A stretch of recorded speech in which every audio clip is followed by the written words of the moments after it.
நல்லா இருப்பீங்க. இந்த நாளிடம் ஒரு ராஜாவுக்கு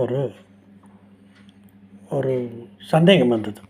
மந்திரியிடம் கேட்குறார், மந்திரியாரே, இந்த உலகத்தில் ஆசை இல்லாதவங்க யாராவது இருக்காங்களா? இவர் என்ன சொல்கிறதுன்னு தெரியாமல், இருக்காங்க அரசே, துறவிகள்லாம் அப்படித்தான் அப்படிங்க. துறவிகளுக்கு ஒரு ஆசையும் ஒன்று இருக்காதா? மண்ணாசை, பொன்னாசை, பெண்ணாசை, ஏதோ ஒரு ஆசையிலே அவங்க துறவி ஆயிருக்கலாம் அல்லவா என்று ராஜா சொன்னதை, இவர் இல்லை இருக்கிறார் என்று சொன்னதை நாம் மறுபடியும் மறுக்கக்கூடாது. இல்லை அரசே, இருக்கிறார், நான் தேடி கண்டுபிடித்து வருகிறேன் என்று அவர் செய்யுங்கள் என்றார். இவர் போய் என்னடா பண்ணுறது, மாட்டிட்டமே என்று முடிச்சுட்டு போய் ஒருத்தரை கூப்பிட்டு, துறவி மாதிரி நடிடா, உனக்கு தந்தோ நான் தர்றேன் அப்படின்னு சொல்கிறார். உடனே அவனும் போய் ஒரு மரத்தடியில் துறவி மாதிரி உட்காந்துருக்கான். உடனே மந்திரி ராஜா கிட்ட வந்து, ஐயா, துறவி கிடச்சிட்டாரு, வாங்க போய் பார்க்கலாம். போன உடனே துறவி பார்த்த உடனே எல்லாம் நமஸ்காரம் பண்ணுறாங்க. ராஜா நமஸ்காரம் பண்ணால் கூட இருக்கிறவங்க என்ன நமஸ்காரம் பண்ணுவாங்கல்ல, எல்லாம் நமஸ்காரம் பண்ணாங்க. அவர் சொன்னார், ஆண்டவர் உங்களை ஆசீர்வதிப்பாராக அப்படின்னு சொல்லிட்டு சொன்ன உடனே ராஜாவுக்கு ஒரு பெரிய ஒரு மகிழ்ச்சி வந்தது. உடனே ஒரு தட்டு நிறைய பொண்ணும் பொருளும் எல்லாம் கொண்டு போய் அந்த துறவிக்கிட்ட நீட்டுறாரு. நீட்டின உடனே மந்திரி சொல்லி கொடுத்த மாதிரி, அவன் எல்லாமே திறந்து எனக்கு இந்த பொண்ணு எதுக்கு, எதுதான் எதற்கு, நீங்களே கொண்டு செல்லுங்கள் மன்னா என்று சொன்னார்.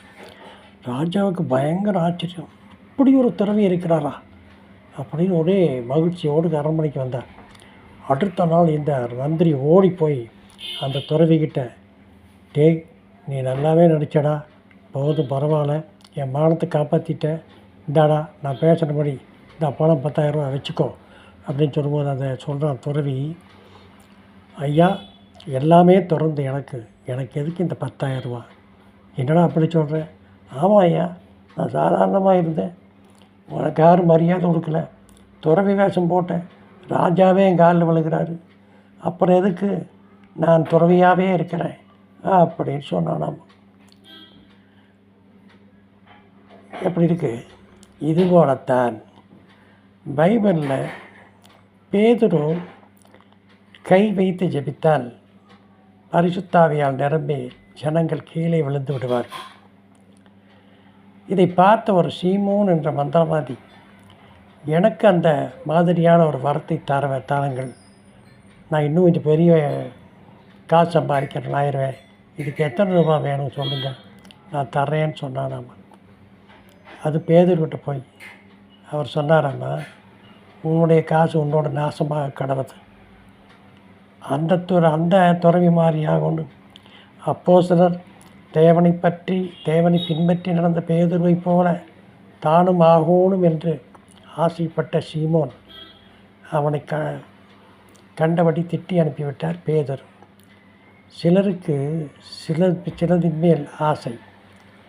நமக்கு என்ன வேணுமோ கொடுப்பதற்கு தேவன் தயாராக இருக்கிறார். எதற்கு இந்த வேண்டாத ஆசை? கேட்டுக்கொண்ட சகோதரனே, சகோதரியே, நாம் எப்படி இருக்கிறோம் சிந்தித்து பாருங்கள். நாம் எதன் மேல் பற்றாக இருக்கிறோம் என்பதை விட எதுமேல் பற்றோடு இருப்பதை காட்டிலும் தேவன் கொடுப்பதை பெற்றுக்கொண்டு நிம்மதியாக வாழுங்கள் என்று கூறி லைக் பண்ணுங்கள், ஷேர் பண்ணுங்கள், சப்ஸ்கிரைப் பண்ணுங்கள். நாளை சந்திப்போமா?